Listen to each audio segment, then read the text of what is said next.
Hey guys, today we're here at Redcaps Corner in Philadelphia. We're doing a deck tech on everyone's favorite legacy deck, Miracles. I'm here with Beecher, and we're going to talk about our lists and the differences between them. Yep. So let's start with the cards that are in every Miracles deck, and obviously let's start with the namesake.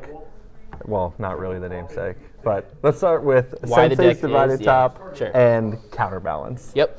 So Sensei's Divining Top is definitely one of the cards that you want to see in your opening hand. It costs 1. For 1 colorless mana, you can look at the top 3 cards of your library and rearrange them in any order. And then you can also tap it to draw a card and then put the top on top of your library. So this is going to be relevant for several different things. One, it's going to interact with your counterbalances very nicely, and it's going to interact with your miracles very nicely. Yeah. It also has nice synergy with your fetch lands, which are going to allow you to shuffle and get a fresh look at some cards on the top of your library. Or if you're running any mentors in your list anywhere, great with Mentor as well. Yes, it also combos with Mentor if you have at least 2 tops out. Then you can draw 1 top, put it on top, draw with the other one, draw the previous top, and just keep repeating that process and playing them and getting those triggers out of your Monastery Mentors. Yeah. Of course, there aren't any Monastery Mentors on the table right now. We'll be looking at those because they mainly reside in the sideboard. Yeah. Talking about things you want to see in your opener, obviously Ponder and Brainstorm, probably just as, if not as important as Sensei's Divining Top. Yeah, unless I'm playing against a specific matchup and I have a hate card that I really like to have in that matchup, I probably won't keep a hand without either Ponder, Brainstorm, or Sensei's Divining Top. And that being said, if you're, let's say, 1 island, any of these cards, probably going to keep it. Yeah, I mean, the reason that you're running Ponder is so that you can run less lands, and you're going to be more consistent than the versions that aren't running Ponder. Yeah. You're really able to find those answers that you're looking for, or even the threats if you're looking to up the tempo on the board and add some pressure to the board. It also it gives you a chance to shuffle your deck, and again with top, just getting a fresh look at more cards with the top is going to be great. Yeah. And Miracles happens to be the best Brainstorm deck in Legacy. No other deck can abuse Brainstorm the way that Miracles does.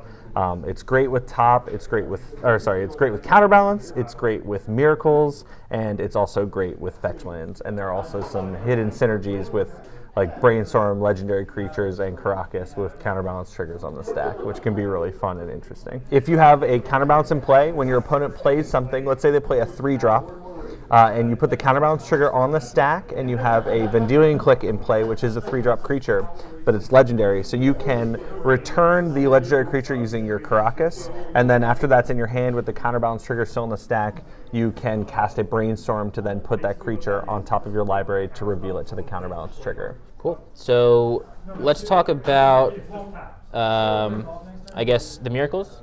Make the deck work? Yeah. I mean, it's the namesake of the deck. Arguably, the best miracle in the deck is Terminus. It's basically a 1-mana Wrath of God, and it's Pretty actually busted. relevant that instead of killing all the creatures, it just sends them to the bottom of the deck. Yeah.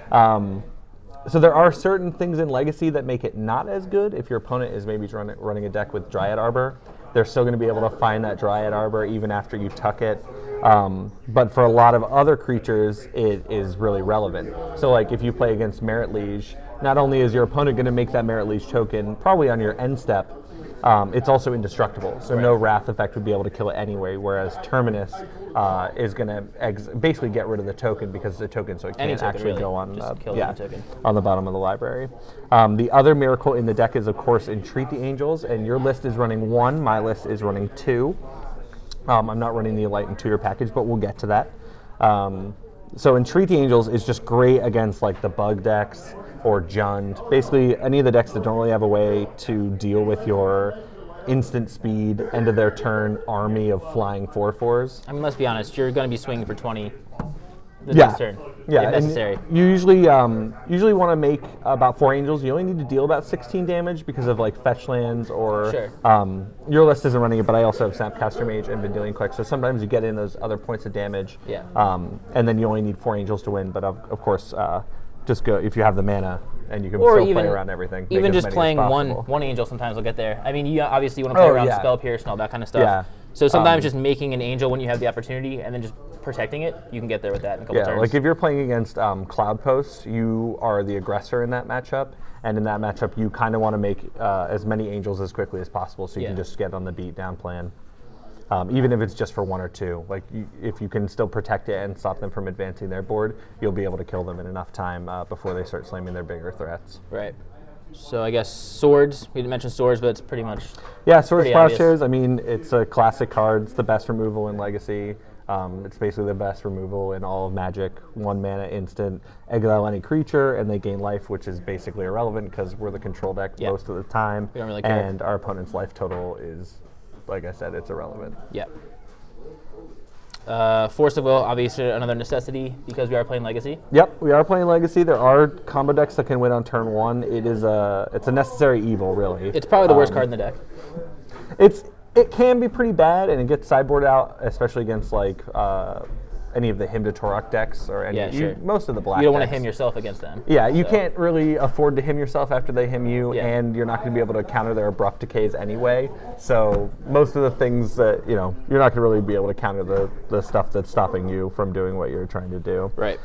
Whereas something like Spell Pierce is really good in those matchups because then you're not 2-for-1ing yourself to counter like Hymn to Torok or a Liliana of the Veil. And they run pretty low to the ground, right? You should be able to hit a Spell Pierce against a bug deck usually, right? Yeah, and especially against decks with Thought Seizes, even if you're on the play and you have Sensei's Divining Top, if you're running the Spell Pierce version of Miracles, it's sometimes better to just play like an island or a fetch land and then pass and not actually play the top on turn 1 because you're able to Spell Pierce the Thoughtseize or maybe even if they're on the play and they play like a turn 2 hymn, you don't want to get hymned, you'd rather just Spell Pierce their hymn and then play your top on turn 2. Yeah. I guess not a whole lot needs to be said about Jace, probably our backup win condition. I mean, it's Jace the Mind Sculptor. He's better than all. He's still really good. He's still relevant. He's not played as much as you used to see him. I know a lot of Shardless Bug decks that I've been seeing recently are running more Lilianas and more creatures and less Jace. But he still sees play in those decks as well. I think he's at his best in Miracles. Yeah, he's definitely, again, Miracles is just the best Brainstorm deck, and Jace is just Brainstorms 5 through 7 most of the time. Sometimes you play him as a 4-mana Brainstorm, and you're totally fine with that. That being said, he does also get there for the win when you need him to. Oh, absolutely. You don't get to win too often with Jace. He usually facilitates you finding what you need to win with either Entreat or like mentors out of the board or maybe a specific hate card. But in the games that you do get to win with him, it's pretty satisfying to exile your opponent's entire library. But I'm sure most of the time you don't see that happen. It's usually a scoop, maybe a turn or two before most of the time, thankfully, the opponents of the Miracles players usually know when to scoop. Yeah. It's in their best interest, for the sake of time, yeah, that if they're in that lock and they know they're going to lose, they should just scoop the game and then move on to games. Yeah, the Miracles matchup on both sides is really all about clock management. Oh, absolutely. If you know your opponent's ahead of you and you're not going to be able to get out of their lock, then just scoop and go to game 2. Yeah. You're going to need that time, especially in the mirror match. For sure. So I think we mentioned one of the cards that's different in our list, which you said Spell Pierce. So I guess we can talk about the differences between our two lists now? Yes. Let's go into your list. I think your list is much more interesting. It's more of an old school build. It's not what you typically see these days, but some people obviously are still running it, and it might still be relevant in your local meta. Definitely. I mean, my thought process when deciding to run this build is that you get to play a lot of your games. It feels like pre-sideboard almost. You have specific hate cards in Rest in Peace, Blood Moon, Energy Field, that you can just tutor up with Enlightened Tutor to kind of just hose whatever matchup you're in where it's necessary. Yeah. I love the interaction of Enlightened Tutor with Counterbalance. That too. So, Counterbalance trigger on the stack, you cast Enlightened Tutor. It, unfortunately, for the most part, puts that enchantment or artifact on top of your library, but with Counterbalance, it turns out to be a great synergy, and then you can counter anything of the specific with converted mana cost. Rest in Peace, Detention Sphere, and Helm, you have 1 through 4 right there covered. And it's just another 2 ways of finding your top and your Counterbalance. So your Enlightened Tutors are top 5 through 6, and Counterbalance is 4 and 5. Right. Well, that being said, that's why you have to run 4 Counterbalance main. I can get away with 3. Yeah. So you have the 3 Counterbalance. I'm running the 4th one because as you mentioned, I don't have that way to search for it. Yeah. I think in terms of the CMCs in our deck, it works out to be roughly the same. So you're losing 3 drops to run 3-drop enchantments and 2 drops to run 2-drop enchantments. Yeah. So I think the CMCs work out to be the same in terms of Counterbalance, but you're going to be able to search for what you need, whereas I'm going to have to find it by fetching and looking with Well, it's kind of funny because, Miracles is already one of the most consistent decks with 8 cantrips, plus Jace plus top. Yeah, You're and already going to be able to fetch find what you need. lands. Adding Enlightened Tutor just makes it that much easier. Exactly. And your games look pretty similar every time. Yeah, and even though it is technically card disadvantage, because you can make it card advantage with things like Counterbalance and stuff like that, Yeah. it's actually not that detrimental to discard a card to search for something. Totally. So let's talk about the Enlightened Tutor package I'm running. Love it. Main deck Rest in Peace is so good so often. Like, Yeah, there's so many decks it's good against. Yeah, any Deathrite Shaman or Tarmogoyf decks. Any green GBX. Rug strategy. Delver, it just kind of hoses them because they don't have a Lands. main deck way to get rid of it, and Tarmogoyf and Nimble Mongoose are just never going to be a problem ever again. And Nimble Mongoose can be an issue because we only really have Terminus to deal with it. Knight of the Reliquary is another big one. Lands, as you mentioned. Yeah. There are just so many strategies where Rest in Peace is going to hurt them. Like Even just like, Reanimator. yeah, Reanimator or Game 1 against Dredge. Yeah. Like you have 2 sideboard cards and 2 ways to search And for we them just named against pretty Dredge. much all of the biggest decks in the meta currently. So Yeah, you get to exactly. play game 1 Exactly. pre-sideboard, which It's is even great. good against Storm. They can't use Past in Flames to go off, and their Cabal rituals are only going to make 3 mana, and they can't flashback Cabal Therapy. Not that Storm usually does, because they don't have that many creatures, but it is relevant. Yeah. Yeah, Rest in Peace is just great. And then That's Rest in pretty Peace hard. combos really well with Energy Field. Absolutely. What which- a fun card. I don't know if you know the interaction. Energy Field says when a card we put into your graveyard, discard Energy Field. Since there are no graveyards with Rest in Peace, we get to prevent all damage that would be dealt to us by sources we don't control for free, basically. It's great. It's just a kind of an insane combo. There's so many decks that can't deal with it once it hits the table. Especially game 1. Yeah, Like, game 1, they're just especially like- game 1. They're just like, oh, I can't ever beat that. There's nothing I can do to come back from this. I just lose. It's basically a 2-card combo against a lot of the creature decks. Yeah. Also, comboing with Rest in Peace is Helm of Obedience, which is I don't know if it's faster than Entreat the Angels. It's probably about the same speed, I think. It is easier to find because I do have Enlightened Tutor. Right. So it's just an I win button against a lot of decks. Why not? Pretty easy to get off. Yeah, it's just a 2-card combo that wins you the game. Yeah. Basically, as the control deck, you're just going to sit back, deplete your opponent of all their resources by using Terminus to get 2-for-1s, or having Counterbalance where you're just getting to counter stuff for free. And then once they're out of resources and they don't have a way to stop it, you just slam Rest in Peace and Helm and kill them in one shot. Yeah, I mean, it's almost like, it kind of feels just like Splinter Twin. Yeah, it's basically like a Splinter Twin combo Yeah. almost. Except that you have ways to tutor for it, and you don't need to do it as quickly as possible. Right. I mean, that's the beauty of Miracles is you do have basically all the time in the world. Yeah. Sometimes you have too much time and you got to close the game out. So Exactly. that's why I like Helm Rest in Peace. Because I think older versions of Miracles, especially the Ponder version, you just kind of are digging for some way to kill them. Yep. And, this is just another way to get there, in addition to Jace and Entreat. And then we have Detention Sphere. Just a catch-all, I'm running it instead of Council's Judgment. Obviously, it's not as good, but It's true. I mean, it's tutorable, which is really nice. It's another 3-drop, which is usually a problem. You don't run too many 3-drops for Counterbalance, so it's a way to put a 3-drop on top of your library whenever you need it. It is a nice catch-all. It can hit almost everything. It's good against, like, Entreat tokens. If you're not dead to them, they can get rid of all of them. It's kind of like Maelstrom Pulse in that way. Sure. It can get rid of basically permanents that Miracles has a problem dealing with. Other Jaces and Lilianas. Miracles are does two of have the a big problem ones. once things do hit the board sometimes, Yeah. especially like artifacts, enchantments, those kind of pretty things. much anything that's not a creature is going to be an issue for the deck. The only thing I don't like about Detention Sphere is there's a lot of abrupt case flying around. Sure. And it is uncounterable, and anytime you exile something, if they get rid of the Detention Sphere and get it back, then it feels really bad. I mean, I'm under the thought process that, sometimes you just need a turn or two. And if you're making them find an answer to your D-Sphere, you're setting up a counterbalance block while they're doing that. Right. And sometimes that's enough. Obviously, really weak against True Name, which is, I think, one of the main reasons Council Judgment was initially started to be running these decks. That being said, I feel like we have Terminus. I feel like we don't really have a problem with True Name. No, I'm not too worried about True Name personally. Especially now in the meta anyway. He's really not Yeah, that part of nobody's it. really playing True Name right now. No. Although, if the Eldrazi deck starts to get more popular, I Yeah. can see True Name coming back, as it is a way to stop most of the Eldrazi, except for, of course, Reality Smasher, which is just an absurd magic card.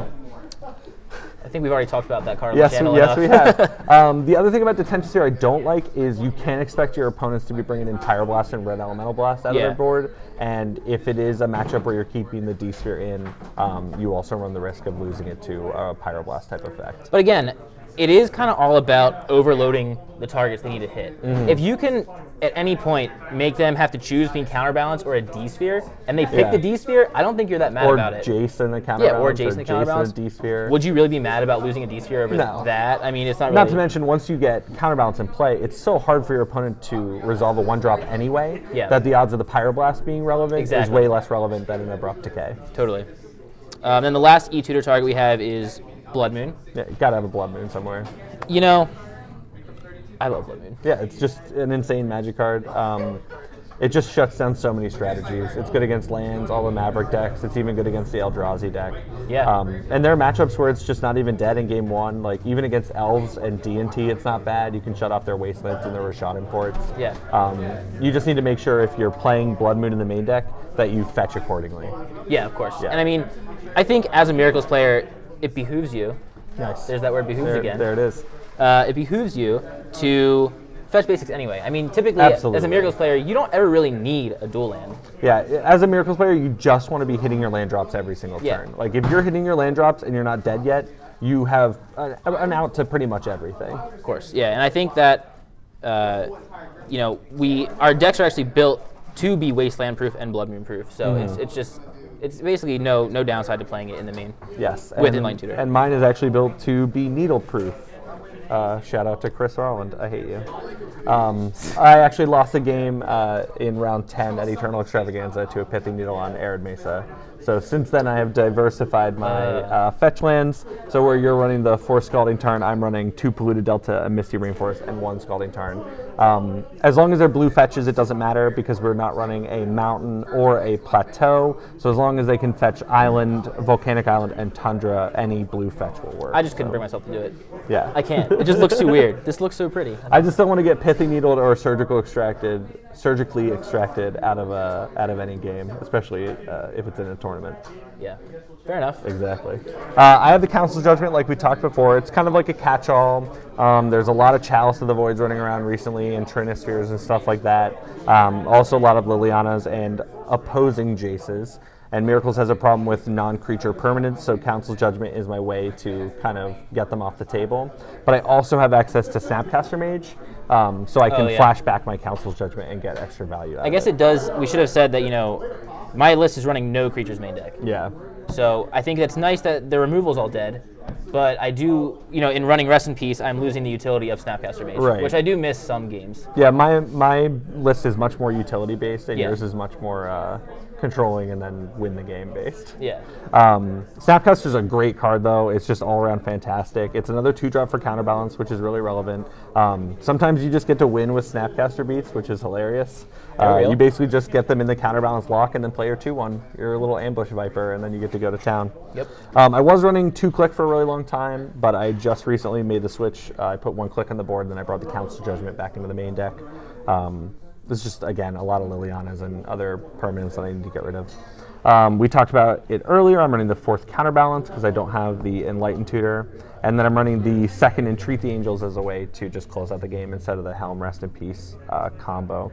Now, I'm running 2 Spell Pierce. I've gotten a lot of flack about this. I know a lot of people really like Counterspell. I love Counterspell. Don't get me wrong. Counterspell is amazing. Like, what a great card. And it's really relevant with Snapcaster Mage. I've just found that Spell Pierce helps you get to the late game where Miracles wants to go. Basically, the deck is all about getting to the late game and then winning in the late game. Yeah. Spell Pierce helps you not die in the beginning of the game, where Counterspell can be really difficult to cast. It is 2 blue, which you might not always have, especially if you're playing against a Wasteland deck and you have to get planes really early to like Swords of Creature if you're playing against D&T or something like that. But it's also much easier to flashback with Snapcaster Mage early in the game, because if you have Pierce, then it's blue in 1 as opposed to blue in 1. So Snapcaster Mage and Counterspell is basically like casting a Cryptic command. Right, exactly. And Snapcasting a Spell Pierce is the same as casting a Vendilion Clique. So it's just so much easier and less color and I feel like Spell Pierce is, you know, obviously you're not going to be able to hit creatures with it, but I feel like Miracles doesn't ever have a problem with exactly. creatures, Like, we've already got the creatures pretty much dealt with. Even Jace can help deal with creatures by using his -1 ability. So Spell Pierce just being that much easier to cast, it's just going to be useful. Yeah, especially with all the combo decks in the format, like Tess and Ant. Even Ant can go off on turn 1. Tess is even faster than Ant. There's also the hand disruption decks. You can't let your counterbalance get stripped. So like against Storm, if I have counterbalance top and Pierce in my hand and I'm on the play, I'll leave up Pierce every single time. Yeah. Because I can't afford them. I can't afford it to allow them to take away my counterbalance with like a duress or a cabal therapy. Right. So I just want to be able to spell Pierce their turn 1 play and then jam the counterbalance. You run the risk, obviously, because they might not like do that, or the spell Pierce might not be as relevant. But I'd rather just leave the spell Pierce up the whole time. I agree. And I think, I definitely, in my older builds, I definitely used to run Counterspell, and I remember seeing you running Pierce back at the old Redcaps, and I was like, I'm going to switch to that. And I did, and I didn't hate it. It was awesome. Yeah, it's really, really good. During the Dig Through Time era, I was running Flusterstorm in the main deck, because a lot of people weren't playing as many enchantments, artifacts, and planeswalkers. Right. It was mostly just like burn spells and sorceries and instants. Just Delph fodder, basically. Exactly. So Flusterstorm was better at that time. Right. Another thing about Entreat, and the reason I'm running 2, is I kind of treat it as like a pseudo Wrath, where you can wait for your opponent to attack in with their army, and then you draw with top and Miracle Entreat, make like 3 or 4 angels, and then block their threat. If you don't have the removal for something. So it's and that's the cool thing about Miracles, is there are so many like sub synergies with all the cards. There's so many lines you'll discover as you continue to play the deck. I don't know how long you've been playing Miracles for. Maybe like 2 years for me now. And like, I'm somewhere around 2 years. You find new lines. It's every month. It's crazy. No game is ever the same. Or no 2 games is ever the same, and it's just really fun. Like if you have a Venser Shaper Savant in your deck, you can. I'm so sad I don't have Venser anymore. I love Venser. He's so great. I could never cut that card. Well, he's in my sideboard, but same. Yeah. He's so good with Karakas. But you draw a top, you put the trigger on the stack to draw a top, and then you play Venser, and you bounce the top to your hand, and then the draw trigger with top resolves, so you get to draw, and top doesn't go to the top of the deck. So dumb. It's still in your hand. It's really stupid. So you basically just get to draw a card for free and put Venser into play. Venser is just great against a lot of the big mana decks like Cloud Post. Since the Cloud Post comes into play tapped, you just play Venser and bounce their Cloud Post to their hand, and then untap, attack for 2, bounce the Venser back to your hand with Karakas, and then you just replay Venser every single turn. So you get to hit them for 2, and you make it so they can't develop their mana every single turn. Right. You basically time walk them every single turn with Venser. He's really good in the mirror match as well. Not only can you get Counterbalance off the table, and it's harder for them to counter a 4-drop with Counterbalance, it's also another 4-drop for you to counter their Jace with your own Counterbalance. Right. He can also just bounce their Jace right before they go ultimate if they Which is face so healing frustrating. You. Talking about trying to get the scoop from a Jace ultimate, having someone Pyroblast when he's at 13, or Council's Judgment. It's brutal. It's pretty brutal. Like especially if it's next turn and then you finally get them off the table. You're like, ugh.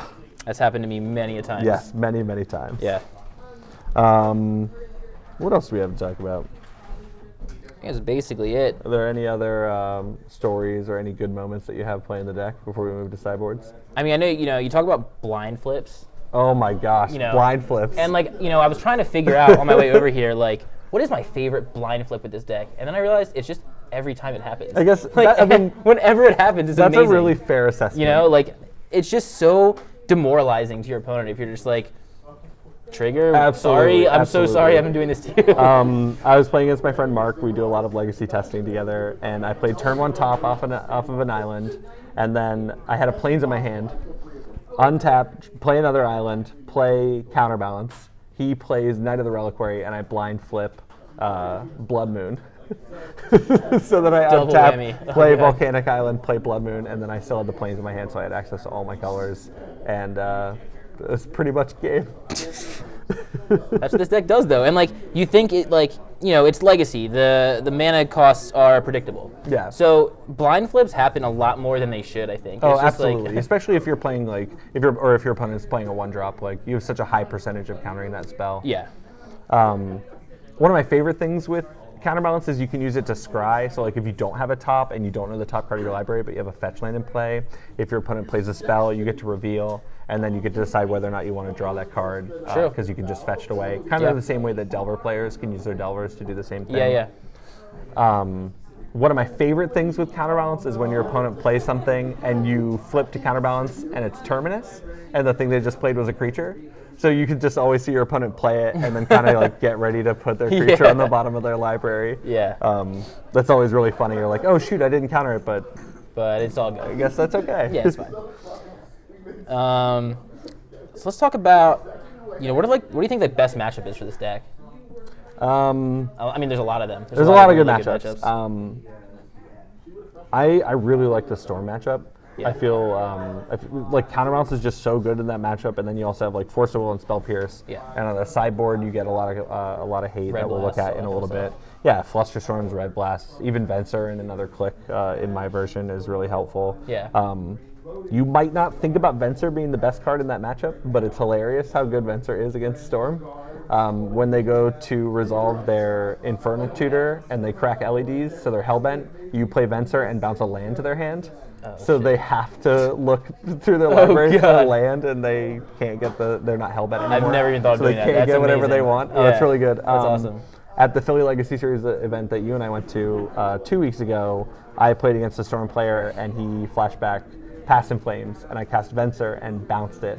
And if you ever play like Snapcaster Mage in Modern with Remand, if you remand a flashback spell, it doesn't go to their hand, it gets exiled. And the same is true with Venser. So I Vensered his Past in Flames instead of it going to his hand. And he actually got ready to move it to his hand, but it actually gets exiled because it was flashback anyway. Nice. So you get some added value there. I think another great matchup would be Elves. Yeah, I mean, Elves is near unlosable. Elves, the only reason I didn't mention it is because I haven't seen it in a while. I feel like I played it at that anymore. Legacy Series, and it was just, I felt bad the whole time. It's probably the easiest matchup for Miracles. Yeah. Unfortunately for that. I mean, I think Elves is a great deck. It's an that awesome was my deck. first Legacy deck. It's one of my favorites. It's I would awesome. love to play that deck. That deck seems like a lot of fun. There's too many play. Miracles players running around to even justify it right now. Terminus, just like instant speed Wrath for 1 mana, kind of screws you over if your entire plan is a creature-based combo deck. Like, sure. Counterbalance on 1 is also really brutal for them. Like, it's hard for them. I mean, they're to trying that. to chain 1-drops with Glimpse. Yeah, and all exactly. That. It's just not going to happen. And all you need to do is make sure they don't resolve a Reclamation Sage, and then you'll be fine. Yeah. Yeah, and then you get even more hate out of the sideboard, which you don't necessarily need. Those hate cards are kind of there for other matchups, but they also happen to be really good against Elves. So why don't we talk about some of the bad matchups for this deck? Well, I haven't done too much testing, but one of the matchups I definitely don't want to see is the Eldrazi deck. Okay, yeah. I'm pretty scared of that deck. It kind of takes Stompy to a new level. Yes, any Stompy strategy is going to be pretty solid against Yeah, I know there's a player here at Redcaps who plays mono red Stompy, and my record against him is fairly poor. You're talking about Mike? Yes. Same. It doesn't seem to matter which version he runs. Sometimes he's on the Goblin Gardener or Goblin Settler and Stone Rain version, and sometimes he's just on the Entreat Sphere and like Chalice, Blood Moon, Thorn version. But either way, it's rough. He's all about crushing dreams. He does the same thing in Modern He's definitely too. a dream crusher. Yeah, he is. But there's a lot of 1-drops in our deck, so Chalice can be an issue, and the Eldrazi deck's able to play it on turn 1. Yeah. They just have access to so many soul lands, and they're also playing Cavern of Souls, which is just huge to get through Counterbalance. Like, Cavern is a real issue for this deck because we have no way to deal with it other than Blood Moon, or if you're running the alternate to Blood Moon, which is Ruination. Right. But other than that, we don't have Wasteland, and obviously we don't have Strip Mine because it's not in the format, and we don't play Ghost Court or anything like that. So we have no way of dealing with Cavern. What you're basically trying to say is we don't have Wasteland. Yeah, we just don't have Wasteland. Because those other ones are irrelevant. Exactly. I have seen Sunless run Wasteland in the board, or like a 2 of in the main deck, but I don't think I would ever do that. It's tough. Like, there are so many times where I would love to have a Wasteland in this list, but every time you add a Wasteland, it's just so hard on your mana. Like, you're trying to play Counterbalance, you're trying to play Council Judgment, you're trying to play Jace. And you're also trying to be Wasteland proof. You want to run those basics. You need to hit your land drops so that you can entreat or even get to Jace later in the game. Yeah. You need to be able to slam Counterbalance and have extra mana to activate your top and move the top. Oh, that being said, I know maybe a year or two ago, people were running Dust Bowl. Yeah, Dust Bowl. Which is an option. I still would never run Dust Bowl. No, I didn't run Dust Bowl, but people did it, and it was fine. I do like that card. I'm still a little skeptic about why they print it as an expedition, because Isn't that weird? It kind of sees EDH play. I mean, a lot of the expeditions were kind of sketchy to me, honestly. Yeah, that's true. But yeah. Let's see. What other bad matchups does this deck have? Cloud Post can be rough. It's pretty 50-50 and player dependent. I know a local player is playing Thought Not Seer in his Cloud Post deck, sweet. and it seems really strong. It's really sweet. Thought Not Seer is super real, and I think it's playable in pretty much every format. That's certainly Legacy playable for sure. Yeah, it's just huge. Like, it doesn't die to Abrupt Decay, it doesn't die to Lightning Bolt, and they can still slam it on turn 2, and it's Thoughtseize on a creature. Do you? I mean, it's obviously draws some comparisons to Clique. Do you think it's better than Clique? I don't think it's better than Clique. I think it's easier to cast, especially in the decks that are running it, than Clique is. And it's bigger than Clique, but it's not legendary, so you can't abuse it with Karakas. True. And Clique comes down a turn earlier, and it's pitchable to Force of Will. Right. Okay, that's fair. Yeah, but it's still really, really good. Yeah. Like, if you can run Thought-Knot Seer, just run that card. Yeah. Like, it's really strong. That being said, I don't think there's any other really matchups I wouldn't really want to see across the table. You know. Sometimes Dredge can be iffy. It really depends on your draw. Well, yeah, for your version, Dredge is a lot better. Even with Terminus and stuff, like Swords is really good because you can exile like Bloodghast or any of the creatures that are recurring every time. Right. And then I even have some creatures to die so that they lose their bridges. All right, so why don't we move on to the sideboards? We can start with Flusterstorm. All right. Flusterstorm's a great card. Comes in a ton of matchups, especially against Storm or any of the other combo decks like Sneak and Show.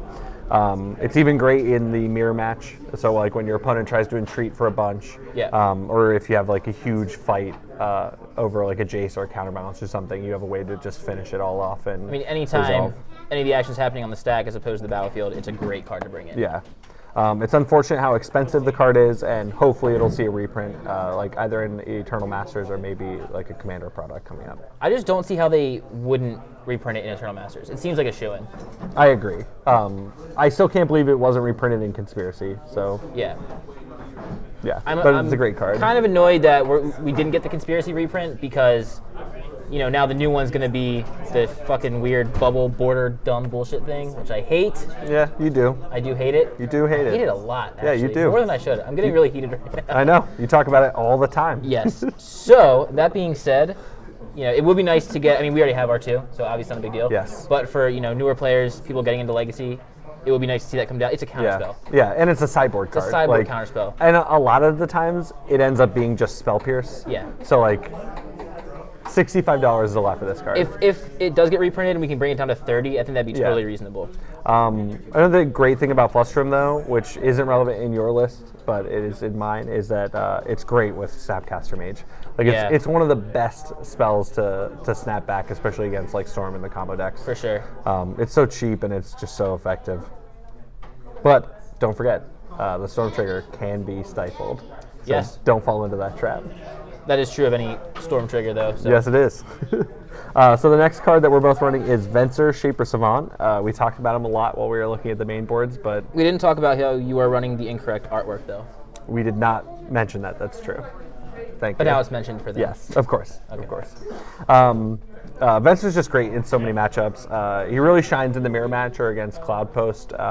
Their Cloud Post comes into play tapped, you just bounce into their hand, and then you attack for 2, return your Venser with Karakas, and then replay it. So you just keep time walking them every single turn. And that being, I know we discussed it before, you know, Miracle's having such a hard time not on the stack, you know, with like non-creature permanents. Yeah, it's just another way to get them off the table. You get them back off the table, and then you are able to counter it with Counterbalance or something like that. Yeah, like you can definitely set up a Counterbalance and play Venser, bounce the thing back to their hand, so if they replay it, you're going to counter it. Of course. He also really shines against like the Liliana decks, like Shardless Bug and Jund. Not only is he a flash creature that you can play on their end step if you just want to attack her and kill her down, and he can't be Abrupt Decayed, which is really nice against the green-black X decks. But if they are Hellbent and they activate Liliana in her plus ability, so each player has to discard, you can play Venser and then bounce Liliana to their hand, and then they have to discard their own Liliana to her own ability, which is just awesome. Just so much. That's ridiculous. Yeah, and anytime you have Venser and Karakas, you kind of feel like you can't lose. Oh, yeah. I know I was playing against a Storm deck 2 weekends ago, and I got to counter his flashback of Past in Flames. And he went to put it into his hand, but because it was on the flashback, it still got exiled instead, which is just great. The other creature in the blue section is Vendilion Clique. It's just, for me, it's my second one. For you, it's the first one, I believe, right? Yep. It's really good in basically all the same matchups. All the combo matchups, you can strip something from their hand, Karakas your Vendilion Clique back and replay it. basically lock people out of their draw steps almost. And In addition to Jace with Fate Seal and that, you're controlling draws to a point where they're just not going to see what they need. yeah, it works really nicely with Jace. It also works against Jace in the mirror match or any of the bug decks that are running The flying Jace as is well. super relevant a lot of the time. Yeah, and flash. Right. Yeah, anytime you can play something at instant speed and leave up mana is going to be really nice. And three toughness, 3 damage rather, is not a mediocre clock by Yeah, any I means. mean, that's what Delver's trying to do. They're trying to Right. get a 3/2 flyer on the board, and you get to play a 3/1 flyer with flash, which is really nice. Right. If your opponent plays like a Liliana and ticks her up, then you can flash in Vendilion Clique, and then at least get the Liliana low enough down where she can't make you sacrifice Yeah. the Vendilion Clique the next turn, so you have another shot of finishing the Liliana off. It's also really good in response to show and tell. So when your opponent casts show and tell, you can flash in Vendilion Clique and then take their gigantic creature or whatever they were planning to put into play off of the show and tell. Yeah. And the same thing actually can be said for Venser with show and tell. If it resolves, you can put Venser in play, and like Emrakul says, it can't be targeted by colored spells, but it doesn't say by colored abilities. Right. So even Venser can bounce like Emrakul or Sneak Attack or Gristlebrand. Or like an Omniscience. There it is. And Venser gets around a lot of uncounterable things that way, because he can return. It's kind of almost like, well, it's actually better than Remand, because while Remand counters and then returns it, Venser just returns the spell. Yeah. So Yeah. very cool. And like you said, he can return those permanents that Miracles can really have some trouble with. Yeah. So Wear Tear? Yeah, Wear Tear. Wear Tear is a great sideboard card. It's one of the best cards to come out of Dragon's Maze, other than Voice of Resurgence. It's just the best card in your deck to float with Counterbalance and top. It counts as both a 1-drop and a 2-drop because you're revealing Tear for 1-drops and Wear for 2-drops. Right. So it can counter 2 different CMCs at the same time. So you just have to leave 1 card on top. And the way that it usually works with Counterbalance and top is you leave 2 and you have to draw 1 of the 3 cards. Yeah. But if you have a Wear Tear as one of those 2 cards, you can float more diverse CMCs and have a little bit more wiggle room with what card you're actually going to draw. Because a lot of times, when you're floating your 1 and 2 drop on top, you're only seeing 1 extra card per turn, Exactly. which is like, you're not digging deep enough where you need to. So having the Wear Tear there, you're seeing 2 cards instead of 1, it's great. Yeah, and a lot of times with top and Counterbalance, you're having to activate and go back and forth between a 1-drop and Right. a 2-drop all the time. And sometimes you don't have enough mana to counter everything that you would want to counter, but Wear Tear being the top card kind of takes care of that problem. A lot of people, trying to get out of the Counterbalance lock is to force them to put a top on top, so that because you're countering a 1-drop and they'll Yeah. play a 2-drop, this gets around that problem. Yeah, you can actually next level people who try to they'll play a 1-drop, and then if you don't reveal a 1-drop on top and then you draw with top and put that trigger on the stack, they'll Pyroblast your Counterbalance in response, but then you actually have a 1-drop to flip because it was there all along. That's always a really fun one to do. Yeah. But Wear Tear is an excellent card. It comes in against so many matchups, pretty much all of them post board. It's great against D&T, a lot of Stoneforge Mystic decks, all the packages that they're running. A lot of decks are bringing in different enchantments or artifacts out of the board to hate on you with A lot of sideboard hate cards are usually artifacts or enchantments. Pithing Needle, Choke, Sylvan Library, Null Rod. Any of those are great targets for Wear Tear. Yeah. Yeah. I know we discussed before the show, in the mirror, targeting a Yes. top and a Counterbalance. Yeah, Miracles runs a lot of 1-drops and less 2-drops, but still more 2-drops than anything else. But they don't run a lot of 3-drops. So if you actually fuse Wear Tear targeting top and Counterbalance, you're more likely to get through their Counterbalance than if you just played Tear, which is a 1-drop. Right. So why don't we move on to Izzet Staticaster?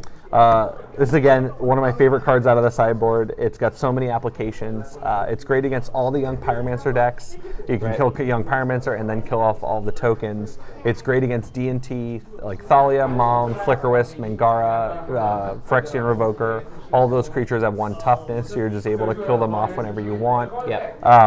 And the best part about that is they normally take their removal out for games 2 and 3 because you don't have a lot of creatures in the main deck, so your Izzet Staticaster is more likely to live for a long time. I think that should be said, but I also think a lot of people are expecting Mentors to come in game 2 now. That's true. They are becoming more adept to the meta and what most Miracles players are running. But in that case, you still have Counterbalance and top, so it's really hard for them to swords your creatures. Right.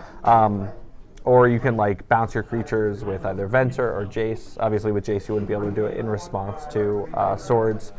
But if they're wasting a swords, like if you don't have a creature in play and they have Swords of Plowshares in their hand, it's just dead in their hand and it's not going to do anything. And if you entreat, because you still leave like entreats in against them, they're not going to be able to kill all of your angels. Oh, no way. And I know, obviously, did we mention that it's pitchable to force? Yeah, it's pitchable to Force of Will. It can't be Duress, so even against Storm, where you might not think that it's that great, they're going to be bringing in Duresses to shred the counter magic out of your hand or even the counterbalance. But it can't be hit by Duress, and it can kill all of their Empty the Warrens tokens, those goblins, and it can kill Xanthid Swarm, Bob, Dark Confidant, and Young Pyromancer. So whichever like sideboard tech they're bringing in to beat you, Izzet Staticaster is going to be able to answer. So they get all of them. Yeah. Pyroblast. Sweet. Cool. Yeah. That's all there is to say about Pyroblast. We're going to say about like 50% of the meta in Legacy's got to be blue. Yeah. You're running 3. I'm only running 2. I had to allocate a few more sideboard slots to cards that you have in the main deck, like Rest in Peace and Blood Moon. Yeah. But Pyroblast is just amazing. It counters everything. Show and Tell, Jace, Counterbalance, Brainstorm. Even like against Storm, I'll bring these in because they're better than like Swords or Terminus because you just have so many dead cards. Right. And countering your opponent's Gitaxian Probe so they don't have the information about your hand can be totally relevant. Yep. Yeah. It's also important that we're running Pyroblast instead of Red Elemental Blast. Even though on the surface they kind of look like the same card, Pyroblast can be cast at any time, even if there isn't like a target for it. Which is relevant now that we're running anything. Mentors. Yeah, with Mentors, I know in Rug Delver, if you have Nimble Mongoose, it's a way to get that 7th card into your graveyard, if you have no other way of doing that. True. And if you have Deathrite Shamans in your deck, you can always put a spell into your graveyard to then exile with Deathrite Shaman. But yeah, Pyroblast is great. It comes in so many matchups. Everyone's in blue. It's just really, really strong. Yeah. Let's talk about, we're both running a Containment Priest. Yeah, I love this card. It's really good against Elves, Sneak and Show, Reanimator, Dredge, even sometimes against D&T, depending on how you're feeling against them, because it basically counters Vile. But it's mostly in there for like Reanimator, Sneak and Show, Elves, and Dredge. Yeah. Yeah, those big decks. It stops Natural Order and Greenstone Zenith out of Elves, which is just great. Even like Maverick decks are running Greenstone Zenith, so you can stop it that way. Some Nick Fit decks are running Pod. Yeah, Pod decks. Yeah, it's just a great overall card in the sideboard. Basically, Miracles decks are running 2 Rest in Peace in the board. This took the place of that, but it has so many more applications, so we're going to run a 1-1 split. Yeah. Monastery Mentor. This card kind of changed the face of Miracles. I know a lot of people are trying it in the main. I like it more in the board, mainly because a lot of decks are going to take out their removal, and they are becoming more wise to it, and they expect it. I don't think anyone's falling for that anymore. I mean, I think a lot of decks are running 4 main deck. I don't know. I played against D&T this weekend, and I had an Izzet Staticaster and a Mentor in play for several turns. I never saw Swords to Plowshares in games 2 and 3. I just think at this point, it is known. Miracles people are bringing in Mentors out of the board. You heard it here. Mentors out of the board. Be ready. But like, you gotta be ready for it. Like, you gotta be ready for it. It's literally, it's been a thing for at least 6 months. Like, it's not catching anyone by surprise anymore. And if it is, then you're not paying attention to the meta. But the best thing about this card is it helps you as a Miracles player not go to time. Right. Basically, game 1's going to take a while. It's going to be a really grindy matchup depending on what you're playing against. So you might only have 20 or 30 minutes to finish out games 2 and 3. And especially if you lose game 1 and it's still grindy, you need to be able to come back and win those games as quickly as possible. And Mentor is going to be your way of doing that. Basically, it's kind of like Entreat 3 and 4, but it costs less mana in that you get to pay some of it at a time. Right. Like you cast it and then you start casting your other spells as opposed to just entreating for a bunch. And even just, let's say you've made a few tokens and they manage to swords or get rid of your mentor, those tokens are still threats with prowess. The fact that the tokens still have prowess is what makes this card so good. Pretty nuts. If the tokens were just 1/1 monks that didn't have any abilities, I don't know if this card would be seeing as much play. But the fact that the tokens... I mean, because then at that point, it's just a worse Young Pyromancer. Yeah, I mean, the fact that the tokens get huge also. Yeah. So, like, this card combos with top really, really well. You just cycle your tops and continuously draw them over and over and over again and replay them. And the fact that the tokens are becoming huge as you're doing that, like every 1 mana you spend, your entire team gets +1/+1, and you get another token. Yeah. That's just value. It's just nuts. You can, if your opponent's at 20, depending on if you have like 2 tops and how much mana you have, you can win the turn after you play a mentor. Easily. Like, yeah, it's not hard at all. No. The last cards that I'm running that differ from your list are a Rest in Peace and the 2 Blood Moons that I pointed to earlier. Which I'm running in the main deck, obviously. You're just running them in the main deck with your Enlightened Tutors. Rest in Peace, great against Dredge, Reanimator, even Storm, any of the bug decks with like Tarmogoyf and Deathrite Shaman, any of those decks. Strategy. Yeah, and then Blood Moon, lands, Jund, Cloud Post, Shardless Bug. Yeah. But the thing with Blood Moon is you need to be careful when you play it. You obviously need to fetch basics so that you don't get hurt by your own Blood Moon, but remember you're not going to be able to fetch with your fetch lands, so you're kind of stuck with the top 3 cards of your library. You kind of want to make sure, essentially, maybe you have a Ponder in your hand before you cast it. Blood Moon in the deck actually kind of makes Ponder better. Yeah, because it's another way to shuffle after Blood Moon has hit the table. Yeah, definitely. Yeah, so you're running a Misdirection, so that's a really interesting card. I really like that card. I've thought about putting it in my 75. Yeah. What are you bringing in that card against? Recently there's been a lot of Shardless strategies, bug strategies, things like that. Green, black, whatever. Yeah. They're going to be Abrupt Decaying your stuff. They're going to be casting Ancestral Visions, which I don't want them to resolve that because then I probably lose if they resolve. Yeah, it's really Visions. tough to come back from Ancestral Recall basically or Treasure Cruise. Right. Well, it's almost better than Ancestral Recall because it's usually free. Yeah. So that's true. Yeah. So I don't. That's there for the green black decks. Any uncounterable spells it's great for because you're just changing the target. So anything like that. It's just a really versatile card. Force of Will #5. Yeah, I mean it's good against like Sneak and Show. Like you force their Show and Tell, they force your force, you misdirection their force. Right. Like, yeah, it's just the 5th Force of Will basically. That's a great card, and I like that you have the original printing of it as well. There was another printing of it? Yeah, it was in Conspiracy. Oh. Gross. Yuck. No. It doesn't have the thing at the bottom that you hate so much. Fine, fair enough. All right. Still. Yeah, It's gross. Fine. And then, last but not least, a Pithing Needle. It's a great catch-all. Yeah. Yeah, and it's another target for your Enlightened Tutors. So. Right. But, just so many activated abilities in the format. Deathrite Shaman, Planeswalkers, even Sneak and Show. Yeah, I mean, even against like Death and Taxes, you can name Equipment, Stoneforge Mystic, Vial, Wasteland, Rashad Import. It's really good against Death and It's Taxes. really good There's against a lot of TNT. Yeah. yeah, And surprisingly, they don't have too many ways to get artifacts and enchantments off the table. They don't bring in too much hate out of the board. I actually can't think of anything main deck really. I guess they can Flicker Wisp it if they have to. Yeah, they can Flicker Wisp it, but you rename it on the end step. Yeah. That's about it. So that's really inefficient, I guess. Yeah. Any way you can shut off Vial against deity is crucial because the matchup changes significantly in your favor if they don't have Vial in play or don't have a way to use it. Right. All right, so that's going to do it here for us at Redcaps Corner in Philadelphia. Yep. Thank you, Ryan, for talking about your version of Miracles. Which I think is better than your version. I think we're going to have to fight it out. We're going to have fisticuffs. Fisticuffs, sure. We're going to have a battle royale. I will say I think this might be better for the current meta. I can't disagree with that necessarily. But I would have to test with I your can see version. that you're not going to agree with me on camera in front of people, but you can't disagree. I can't agree or disagree. Fine. That being said, this version of Miracles is sweet. You should test it and try it. Be ready for mentors out of the board.